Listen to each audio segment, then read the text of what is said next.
Well now, what else does she have? Exotic items at the front of the store. Baby oil.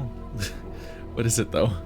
You examine a number of small bottles, each labeled as baby oil. It's made of babies. Is that gonna be the joke? Vrishka picks one up and presents it to you. Interested? It's the exactly what it is. It's the real thing, of course.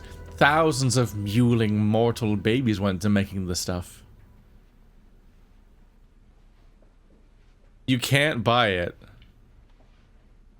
You can't buy... Is it because I'm not evil? Do I have to be evil to buy it? Because it's so evil. Freaking Planescape Torment coming out swinging, saying you can't separate the art from the artist. Wow. It's actually really unfortunate given who wrote it. Chocolate Quasit.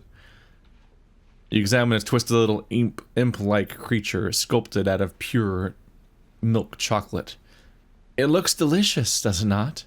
Imported from the lower plains. These are rare, you know, and quite prized by lovers of chocolate and confections. It's a real exquisite, a fiendish familiar polymorphed into chocolate by powerful sorcery. Only 199 coppers. Wow. Your entire life is worth less than 200 coppers. Person does like this goofy style of pricing too, where it's all like, it's 199. Yes, a wise choice.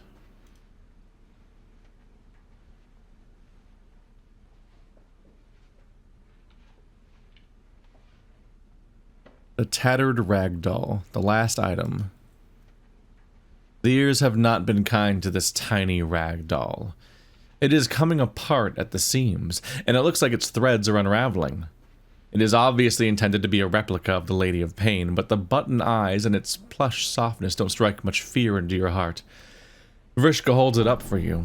This was found in a well-trapped storage box sunk deep beneath the surface of Sigil. It was part of a small hoard of treasure and forbidden magical texts, though I don't know what it's for. If you like it, it's only 99 copper coins. Farewell. Lady of Pain Ragdoll. The trick is then have to pay her for the identification.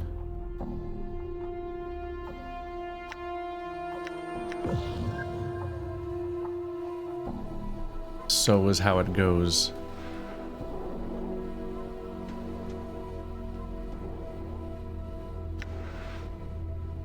Just in case. Alright. Talk to item.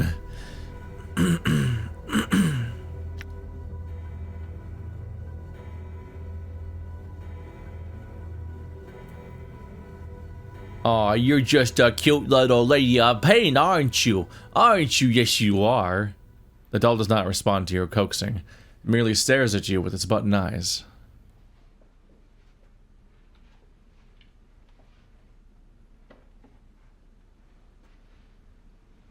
You can pray to Lady of Pain sincerely or ironically. Oh, great Lady of Pain, Goddess of Sigil, hear my plea for aid and help me in my hour of need. Do it sincerely. Oh, great Lady of Pain, Goddess of Sigil, hear my plea for aid and help me in my hour of need. As you are about to say the words, you suddenly feel a strange crawling sensation at the back of your skull. With it comes a premonition that says that saying those words will place you in terrible danger. Even feeling as you do could prove dangerous. Do it again. Truth.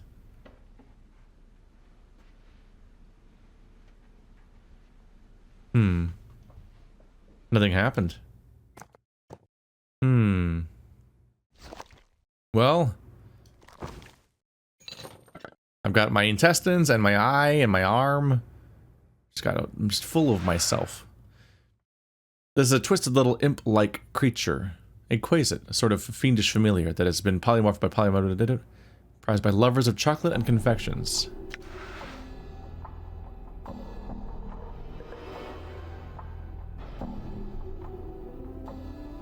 Does this count?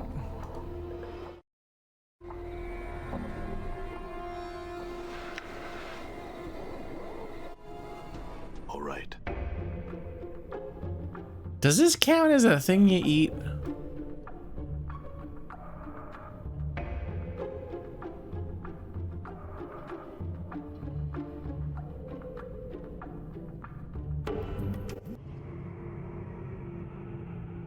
I don't know.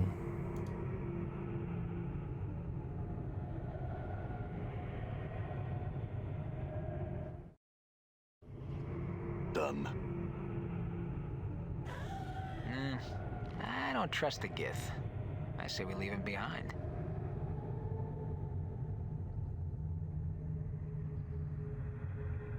No, because he wants meat specifically, doesn't he? Not the Quasit. Blah, blah, blah. Where did I last save? All the way back here. Yep, okay, perfect. Perfect save point. Well, I bought most of her stuff at this point. Not much more is going to come of that. Might be time to join the Sensates. Let's see what comes of that. We've accomplished so much now.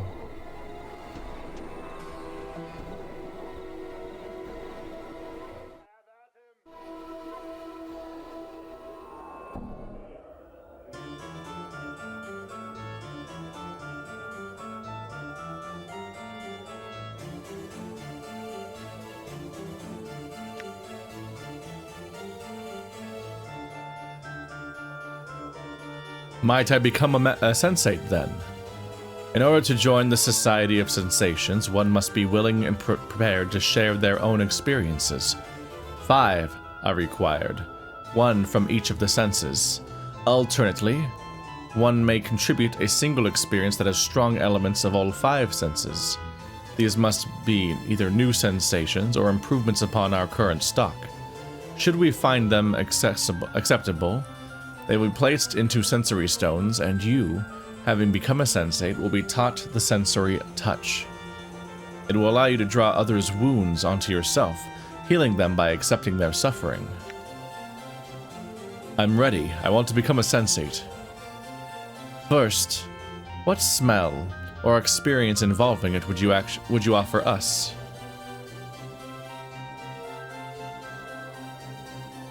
Actually, I'd like to contribute 1 experience that involves all 5 senses. I woke up, not knowing where I was, on a cold, blood-slickened iron slab in the bowels of the mortuary, a place where only the dustmen or their corpses in their care have seen. Go on. My entire body reeked of embalming fluid, but even the smell of that was not enough to match the coppery scent of gore around me. Dozens of bodies lie on countless bloody slabs like the one I rose from, all in the process of being gutted, flayed, and the like by nightmarish clockwork devices for reasons unknown. The only sounds were the squeals of labored metal and the unsteady tread of undead workers as they pushed the slabs around the mortuary on rusted iron tracks. He nods. A disturbing experience. And I even left out the part about the chattering skull that flew at me as soon as I was upright. Will it suffice, Splinter? Yes. We shall go to an empty stone now to record your experience. You will then be granted access to those privileges allowed only to members of the Society of Sensation, as well as taught the sensory touch. You return to the Civic Fest Hall's foyer with Splinter. We welcome you into the Society of Sensation, traveler. May further journeys and experiences pave your road to the great truths of the multiverse. Thanks, Splinter. I had a question.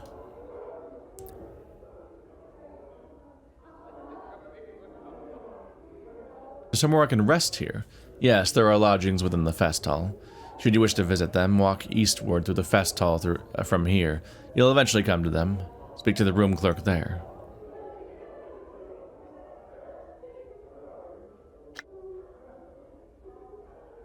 Is there anyone here who might know Ravel Puzzlewell?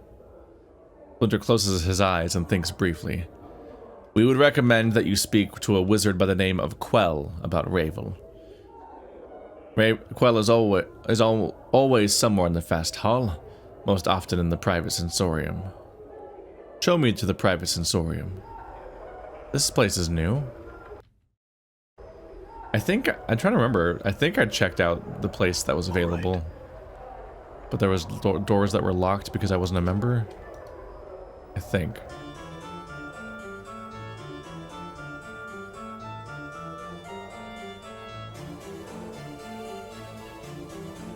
The elder man is chewing on something, muttering softly to himself. After a moment, there's a crack as he crunches down on the object in his mouth, then swallows it. His bushy, brassy white eyebrows furrow for a moment, rise, and then furrow again. Greetings. Without so much as looking at you, the man reaches into his tunic, pulls out a puce-colored ball, regards it curiously for a moment, then pops into his mouth. I said, greetings. The man frowns and waves you away, then nods to himself thoughtfully as he savors the flavor of whatever he's put into his mouth. He's sensating. I've got some questions. The man smirks, bites his thumb at you, then abruptly pauses. His cheeks swell, and with a violent gag, he spits up a large black fly, which begins to buzz around the chamber. Mina Rosian candies be damned, he cries. Shaking his fist at the insect, he whirls at you. What? I had questions about you. He pops a small red candy into his mouth. Do you always traipse around about molesting puissant mages with their ignorant prattle, babbling, blathering, chittering, chattering? The candy shoots from his mouth on chattering, flying in a high arc to land on the floor with a wet plip. He stares at it sadly. Just pick it up and eat, let's go. You snatch up the candy and pop it in your mouth. Its taste is sweet and tangy. The mage's jaw drops. My delectably scrumptious bitopian fruit candy. That was good. Can I have another? Another one? Another one? Of all the raw, blistering nerve, what makes you think you deserve another candy, you unmannerly, churlish dullard? I don't deserve one, I want one. Now let's have it. How dare you so ungraciously demand candy of me, as if it were some divine right granted to you by the greatest of powers. No, I said I don't deserve it. Shall I kneel to the whims of yours, O great one? Pass my treasured candies on to your stigmata'd sacredness? Okay, stigmata's also in this universe? Why don't I anoint them with precious oils? Have them blessed first. He stomps his foot on each word. No, no, no, I think not. Come on, just give me one. I'll give you nothing and you'll like it. He plops a candy in his mouth for emphasis. So good. He swirls in his mouth, his eyes closed as if he were wrapped with ecstasy. So delicious.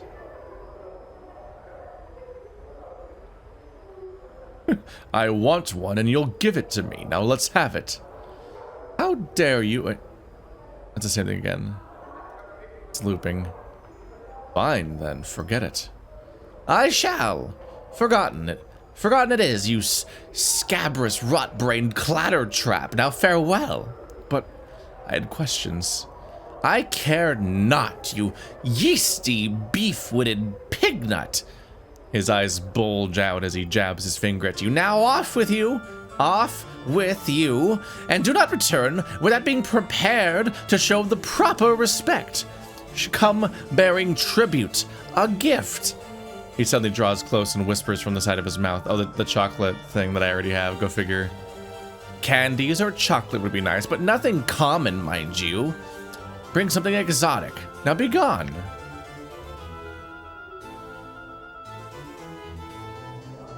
Wait, I've got this imported chocolate I could give you as a gift. Oh? His demeanor changes in an instant. Very kind of you. Very gentlemanly. May I see? Show him the chocolate quasit. He takes it from your hands. Oh, quite rare these are, and most delectable. He bites off a large piece and tucks what's left into his tunic. Well, there's our Chekhov's gun with that item. That was a very fast turnaround. He frowns at you, licking the last of the chocolate off his fingers. Who told you to bother me with inane questions? He stares at you accusingly. Come now. What is it that you wish to bother me with, or be gone? He fishes a malt ball from his sleeve and eats it. Wow, he just has everything. Who are you? I am Quell. He holds up his hand imperiously, as if to stop you from introducing yourself. And don't bother introducing yourself. You must be the most insolent, annoying pest this side of Sigil that I've heard so much about. A true pleasure to meet you, and thank the powers that couldn't have waited until you'd curled up and died, thereby sparing me the pain of being forced to barter words with you. I just gave you chocolate, man. I would gladly trade my formidable sorceress powers for but a minor enchantment that would pierce your thick skull and introduce at least the idea of manners. Manners? What about the chocolate I brought you? He opens his mouth to speak, finger raised, then stops. You have me there, sir? He shrugs and eats another candy. What, did he just immediately forget? Like, what?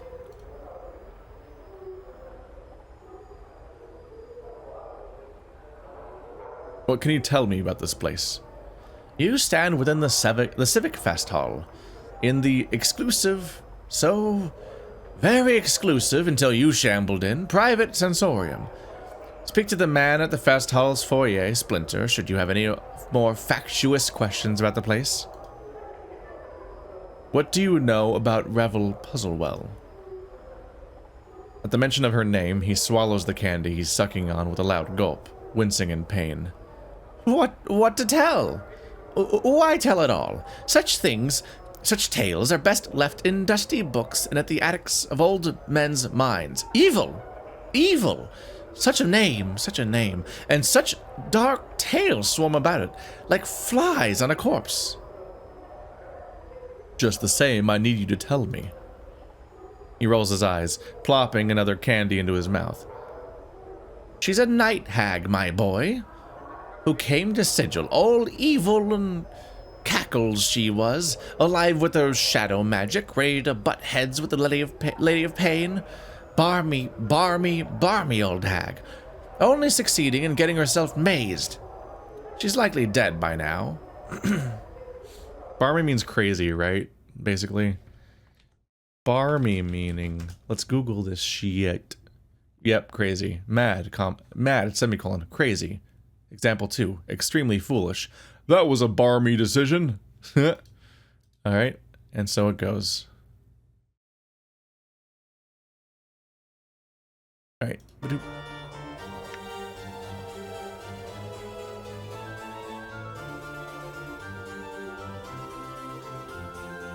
Shadow magic. Yes. He seems uneasy about speaking of her. Dabbled, but excelled in all schools of magic. She knew shadow magics of illusion and shadow substance, shadows, residues of dead things. She said shadow a lot in that sentence for all kinds of magic. How might I find her? How might you what? His candy rolls right out of his mouth and onto the tiles. He's really bad at keeping things in his mouth. Before you can so much as look at it, he snatches it up and pops it back into his mouth, giving you a dirty look. Why would you ask such a thing? Are you mad? What could you... Why didn't you call me Barmy?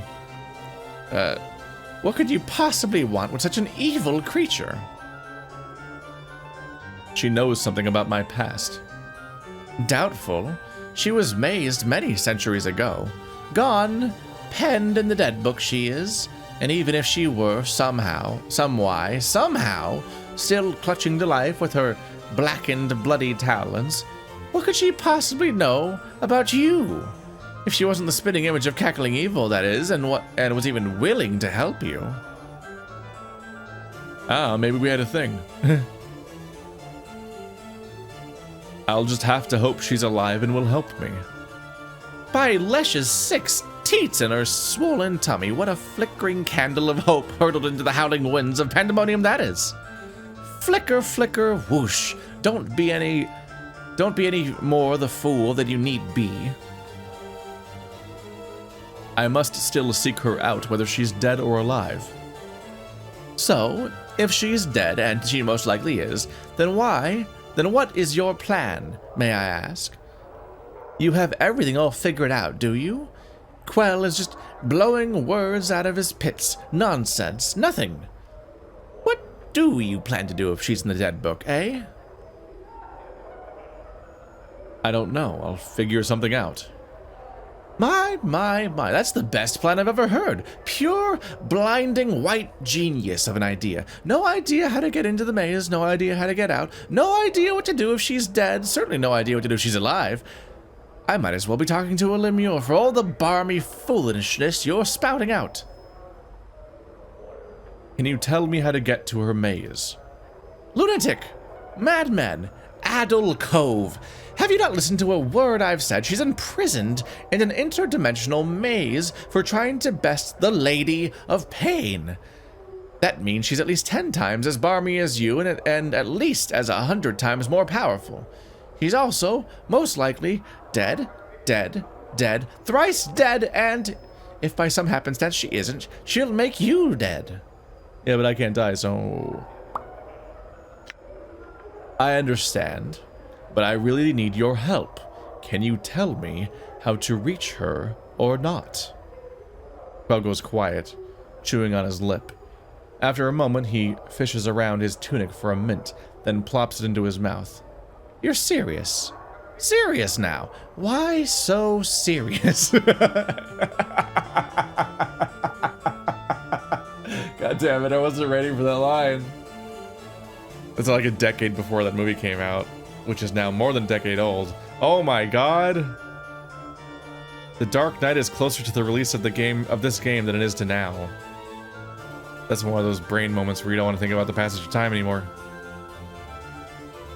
Well, you're serious. Serious now.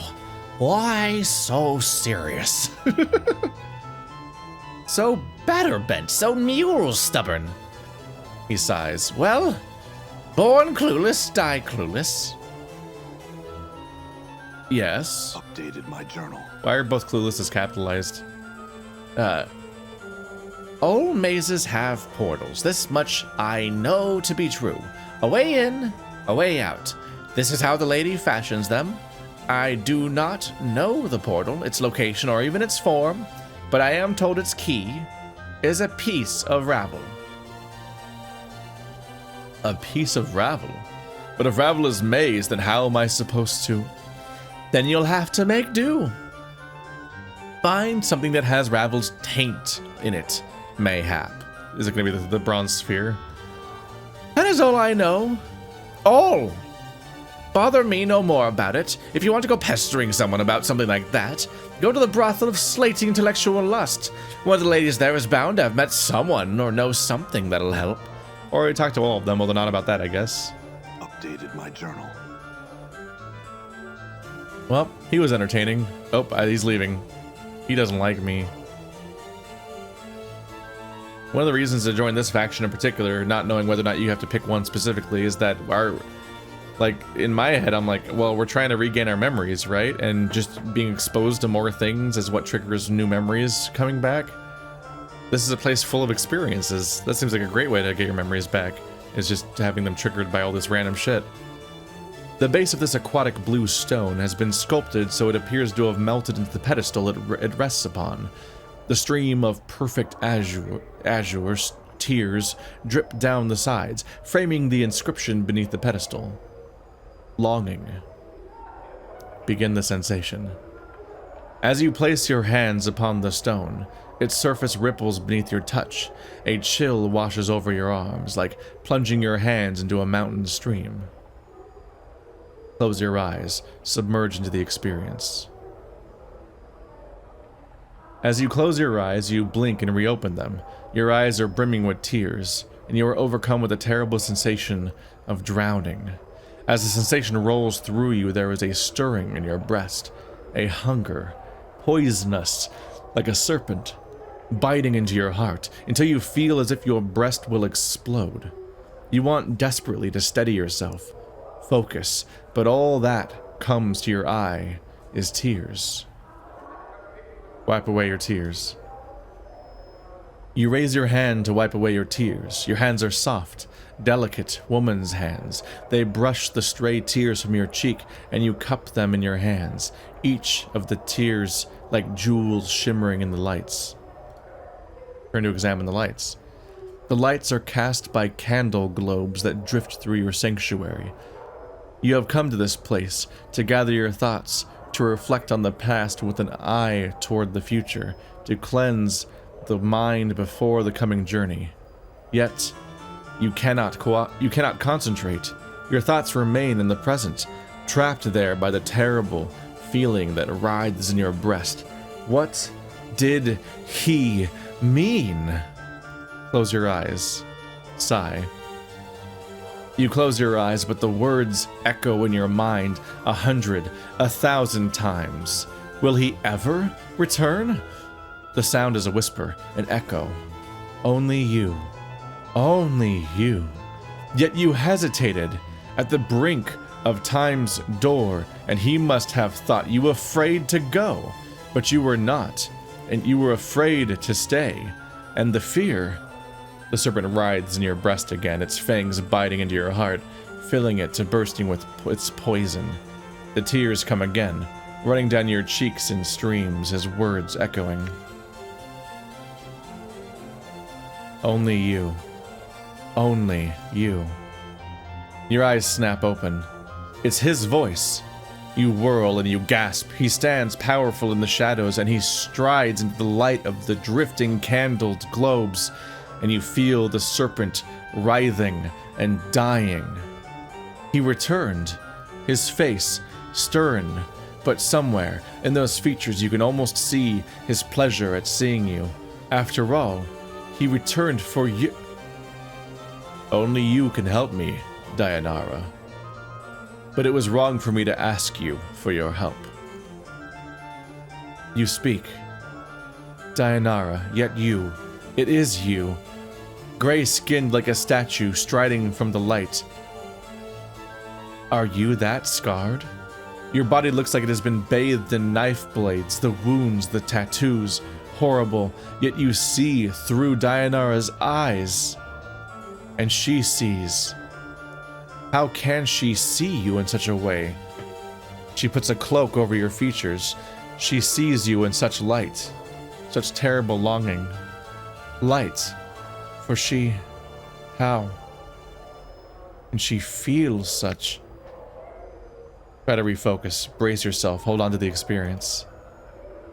You feel your vision tearing, doubling until you are the man striding from the light. It is you, but not you. You feel yourself being torn. It is Dayanara's experience, but at the same time, it is also yours, and you... What? I ask too much of you to accompany me, Dayanara. I have no right to place you in such danger for my sake. It is your words, but they are a surgeon's words, chosen with cold skill, without a trace of emotion. With every word you feel yourself sneering inside, knowing what the stricken girl will see. Knowing what the stricken girl will see next through her long, stained eyes. And who? Are you that person? The man twisting her with your words, not knowing how powerful they are to her? Like bolts from a ballista, piercing her breast, her... Yet she sees only relief at your return. How can she feel and not know you mean to... I have come to ask your forgiveness, Dayanara. I shall return to you as soon as I am able. Your vision tears again, doubling and bleeding until you are facing yourself again, trying desperately to speak, to warn Dayanara that this is not a man but a creature that kills for his own needs. He doesn't care about you, Dayanara. You are a tool to him, a tool he needs to... But Dayanara speaks, and you can't stop her. I would place myself in 1,000 dangers, embrace eternity for you, my love. I am not afraid. Listen to me. I will accompany you through the plains themselves should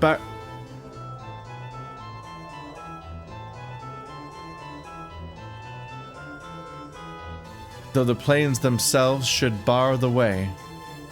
You feel yourself shattering, relief and satisfaction. His satisfaction at your words, knowing she would say them, and also knowing. And her admission of love is like the slamming of a portcullis upon your heart. Trapped, she is yours, but you must be certain. You must drive the nail home. The way is dangerous. You will have to be strong, far stronger than you are now. Swimming through her mind, relief, the wave of relief, the end of longing, yet longing for him more at his words, not noticing his manipulations. All you need to be is strong, and his path shall be as one with yours. Your thoughts are like fires, for you can be strong, stronger than he knows. You know no fear. You would die for him. I can be strong, my love. I will... Her words slide off him like water. The serpent in her breast, the one piercing her heart with its poison, has been replaced by this serpent in the flesh. She sees nothing of this. And his next words are planned. Carefully. So carefully.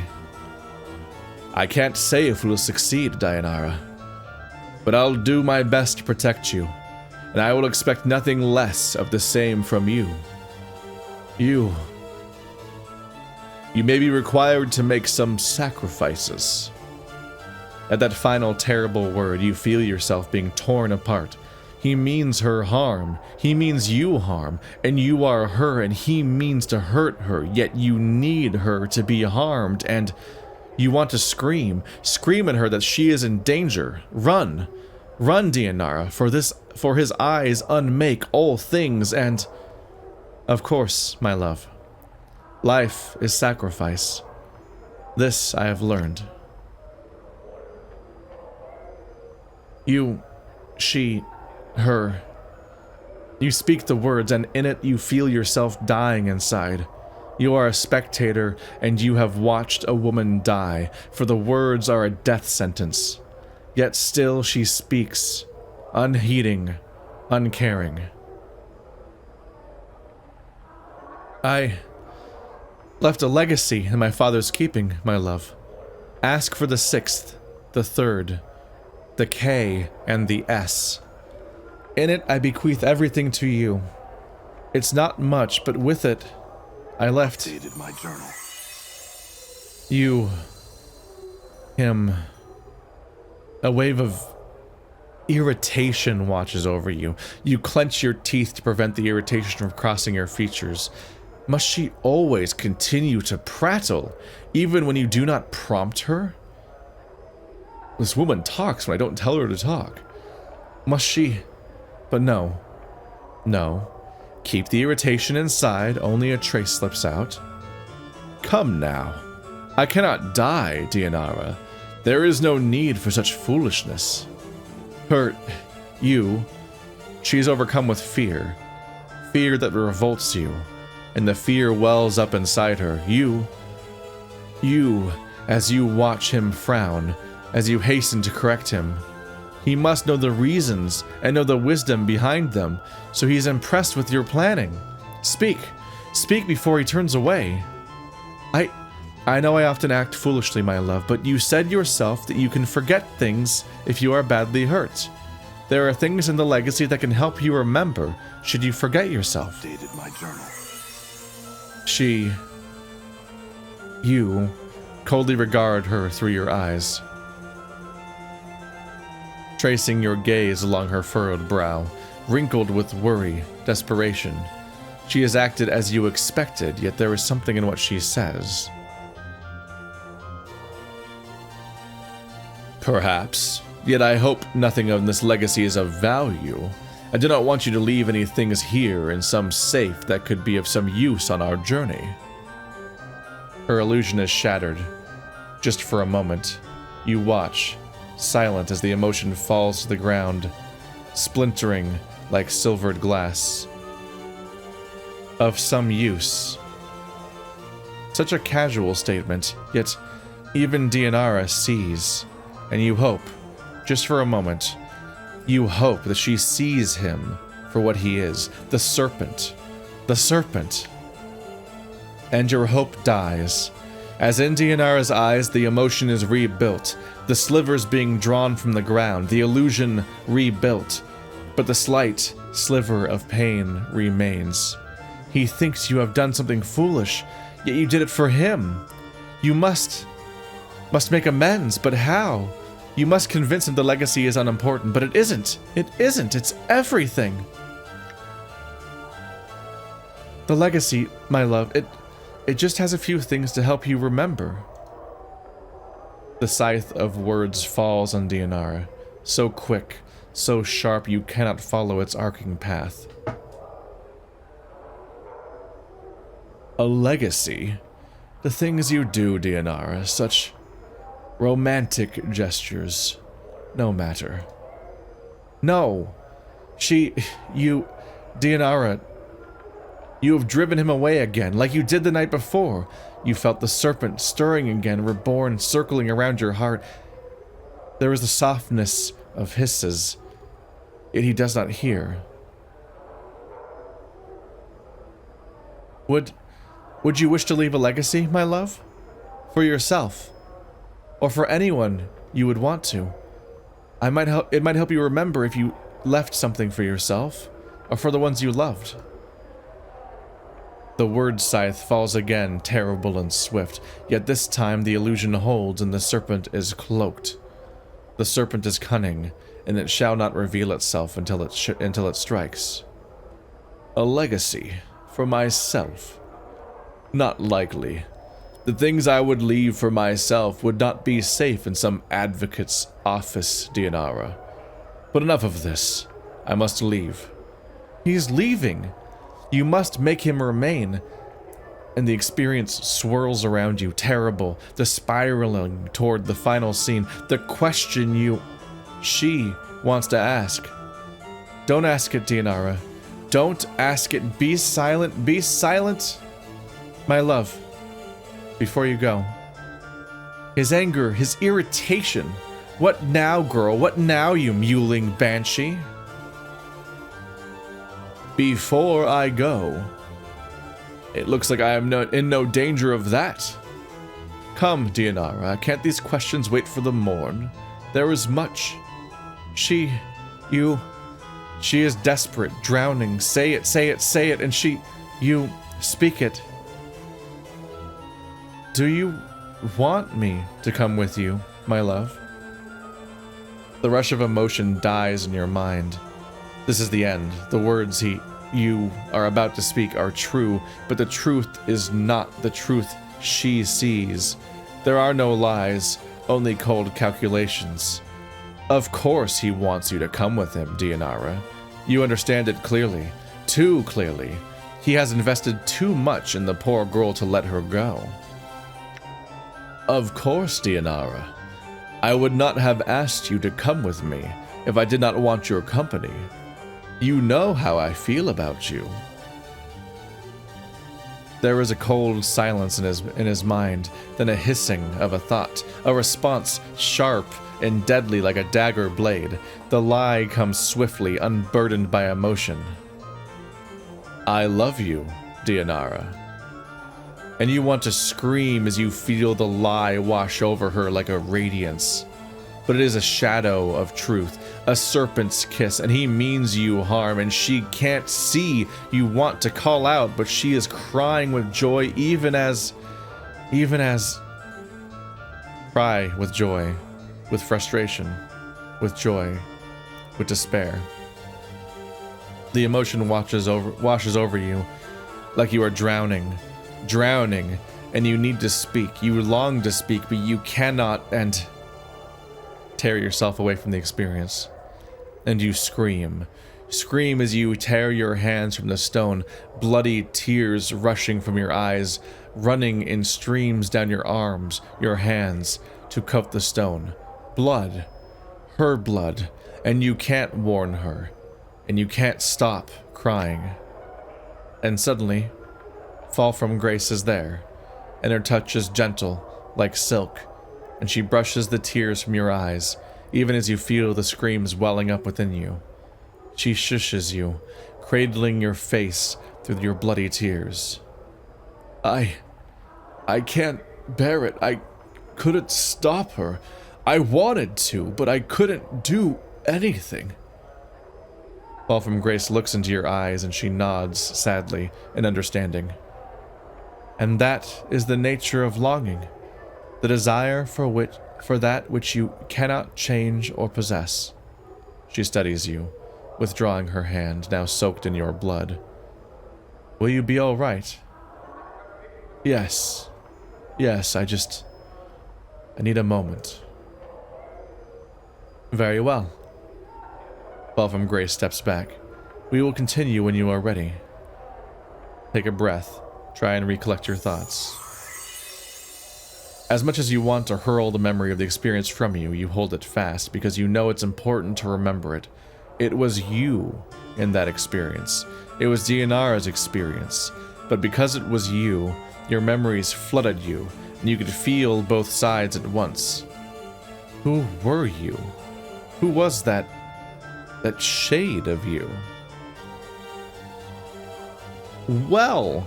If you keep bobbing about, Skull, I'm gonna mount you in the end of a pike. Gonna mount you on the end of a pike? Timing for that comic relief line. Let's maybe talk to... I was right to think this is a way to get more of your memories back. But also, we hinted at this earlier when they said that we were a group of 4. There was 4 followers, and one of them was a lover whose interest was unrequited. It's like, uh-oh, Nameless One did not love her back, and that's been made clear here. He was actively manipulating her, and not just lying to her, but emotionally abusing her to get her to behave how he wanted. And it was obviously working because we felt her panic. That insane way where you're in a relationship with somebody that you don't, that like you have it, like I've been in this situation before in some contexts where it's like you're always on the defensive and you're always tiptoeing and trying to find the right responses to appease this person, and when you're in it you don't even realize how fucked the whole thing is.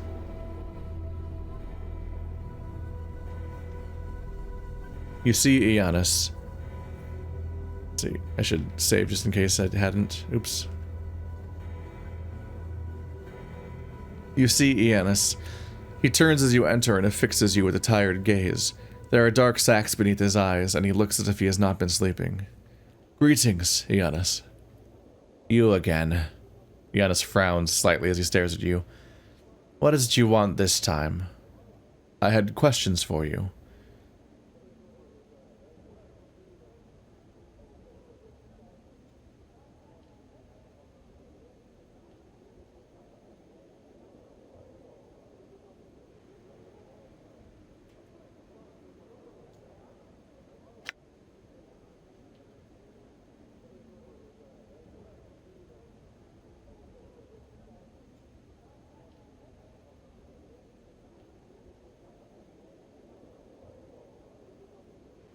Iannis, there is a sensory stone in the Sensorium that contains a fragment of your daughter's experiences. There is? But in which one? You must tell me. It is one of the sensate sensory stones. If you are not a sensate, you will not gain access. He thinks for a moment. I must find a way. Perhaps they'd make an exception for her father.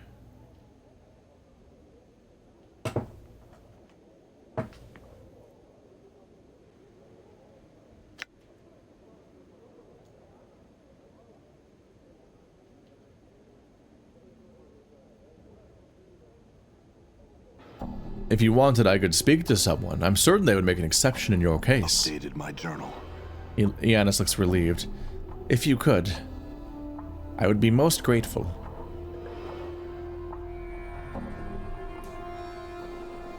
I will go settle the matter shortly.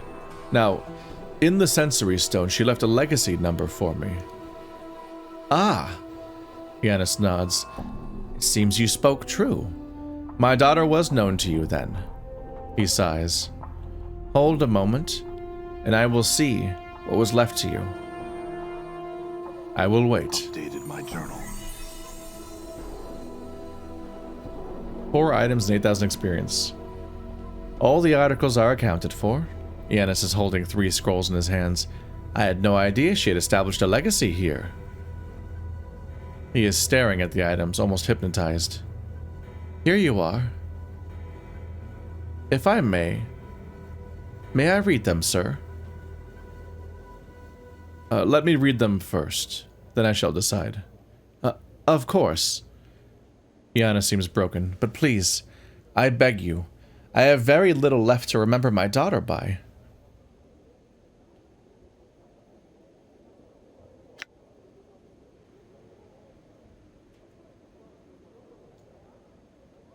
I shall not forget. I will return after I have read them. Ooh, looks like my skills have increased. What's up? There was a trap there. You can vow to specifically show him, but you'd be breaking your vow if you didn't show him afterwards, and so instead I vowed to return. Because what if it's very, very counterproductive to show him one of them, or something? Saving throws, fighting skills, 3 hit points, more hit points. We're back to having a tanky boy in the party. How do I do a party formation?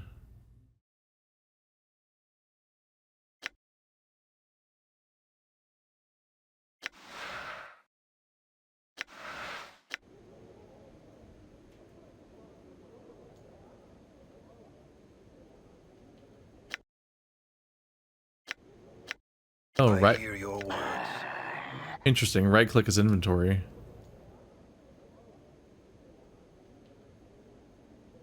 Select all characters, abort current action formations.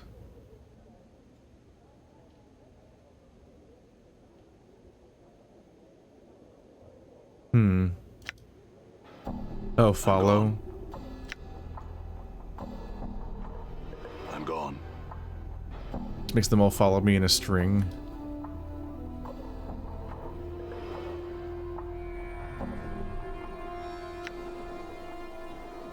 This makes them surround me.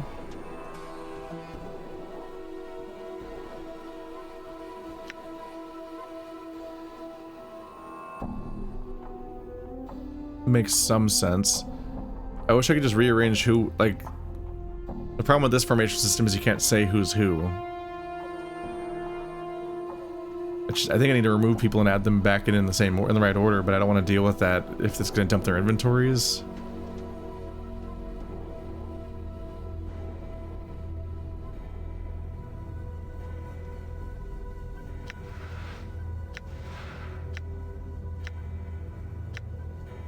I shall leave. I will wait for your return. Very well.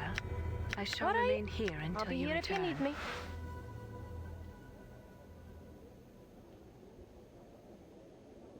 So, you need my help yet? Oh, are you sure now? You left me here once and I didn't care for it. I have no time for your mithering, so I haven't. If you're not dead sure this time, then you better leave. Okay, I don't like this. I don't like the roleplay element where everyone's mad at you for abandoning them. I'm just trying to rearrange the order down here so my formation's better. I can't control the formation, you pricks.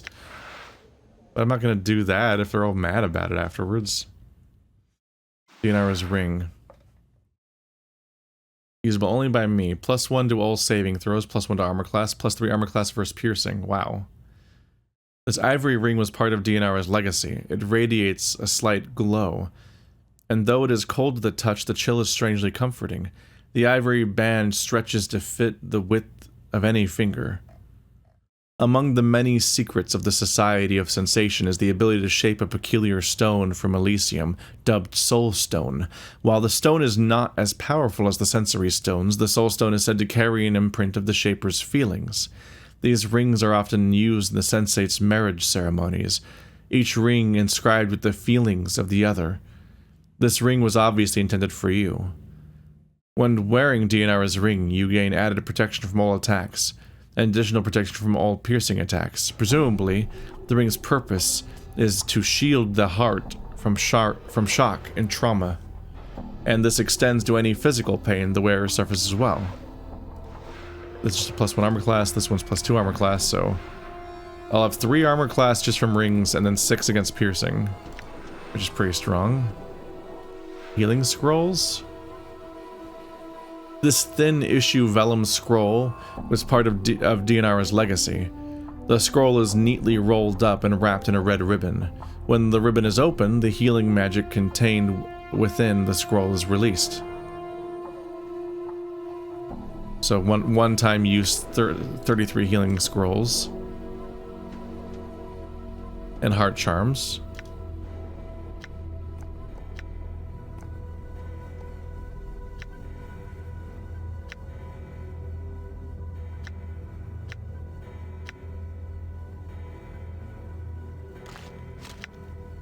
You know what? The skull gets to hold all the stupid items.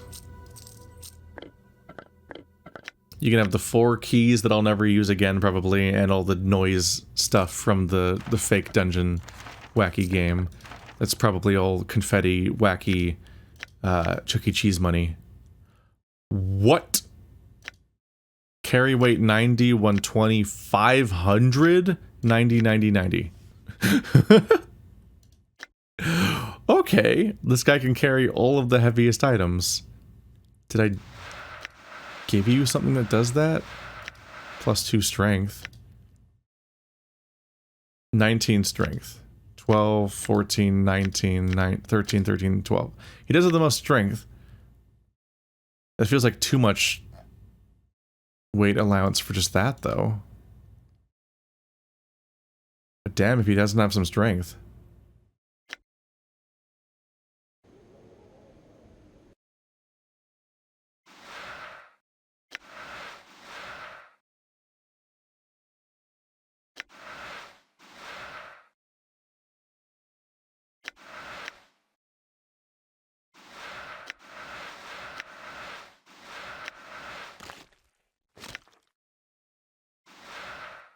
Should I take the bloodletting thing? Wisdom. He's at the 120 now. He's at 170. So it was that. He had such comically high strength that he had a threshold where it's like exponential at some point or something. +1 damage with all attacks. Constitution, dexterity, charisma.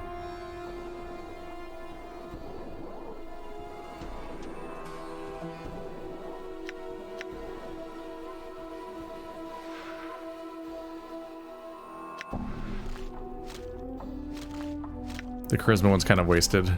But she attacks more in melee, so she should have the plus damage. Whereas +2 strength should be also +1 damage, but also hit chance and stuff. So it's like even more bonuses that should be good.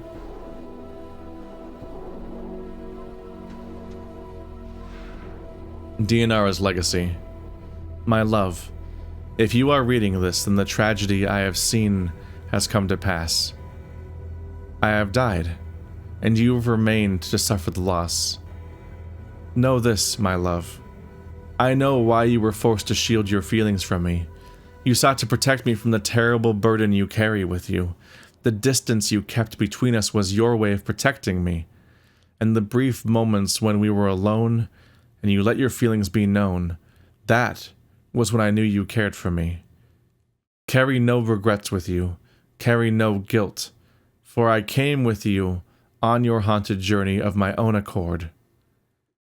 And no matter how death came for me, I know that you did everything in your power to save me. I don't think he did. You were used by him. The level of manipulation you need to be capable of in order to manipulate somebody who can see the future. Like, not all of it, I'm sure, but she can see at least some of the future. Like, she went on this journey seemingly knowing she was going to die because she had seen it. Capital S, seen it.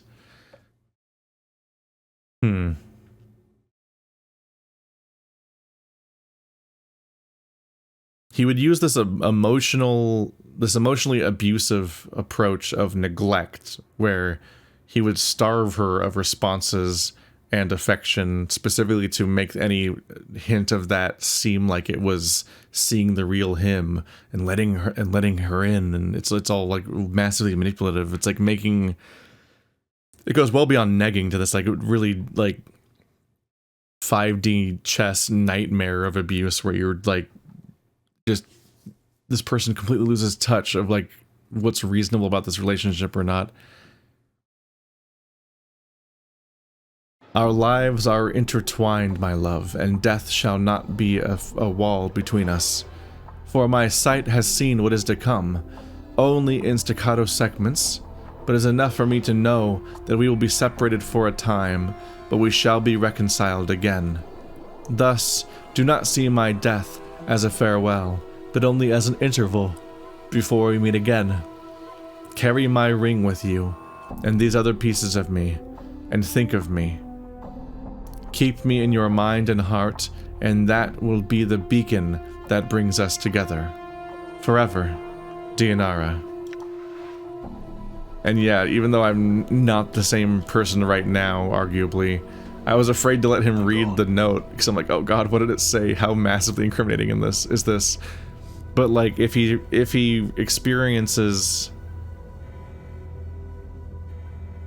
in a way, we're kind of accidentally manipulating him too. If he reads this note, it reads as completely sincere and in love, and it redeems us. Not in fact, but in appearance. Everything about this note seems like we were truly in love, and that she was doing what was important for her, and that we were. And it's a glowing recommendation of us. So it's not damning at all, and it's safe to show it to him. But there's a guilt there, despite the claim to not feel guilty.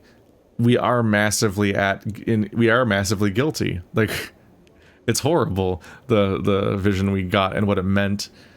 And what the irony that's dark here is that if he reads this note, he will believe her words that she believed, which are in our favor. And then if he gets to the Sensorium, he will also see a vision where he won't get any of the pieces that we had. So he'll see, we are kind of like... Is everyone ready to go? He might be able, depending on what he's like, he might clock some of the worrying reactions that we have, but he won't have the inside of us perspective where our memories were filling in gaps and making it this horrible experience. Instead, Is everyone ready to go? Shut up, I'm doing a thing. Instead, he'll just experience the longing that his daughter had and just sincerely believe how hard she believed in this mission and their love. So all of it's got this darkness where seeing the truth... Shake a leg. Well, I mean, you shake a leg. Shake a leg, but like figuratively, get it? Here, I can pause it and then they'll never talk again. God, that really threw me off. God damn it, the random voice calls. But that's... they managed to make it all have a double meaning, where because of what we know about how the relationship went and what it meant and what our character was thinking, we know that all of these things are very damning, and this has been like a emotionally raw episode to read through. But he will not get any of that potentially from the note or the memory, and just feel her genuine feelings that were misguided. When will I ever get a shirt?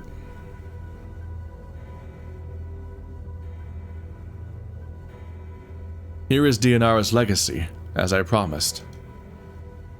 Yanis takes the scroll and studies it. There's a long silence. Then he slowly looks up at you. You meant very much to my daughter. She was willing to give up her life for you. I believe that is the case. Updated my journal. Yanis hands the scroll back to you. Thank you, sir. I appreciate your kindness. I mourn the loss of your daughter. I hope her words gave you some comfort. Farewell.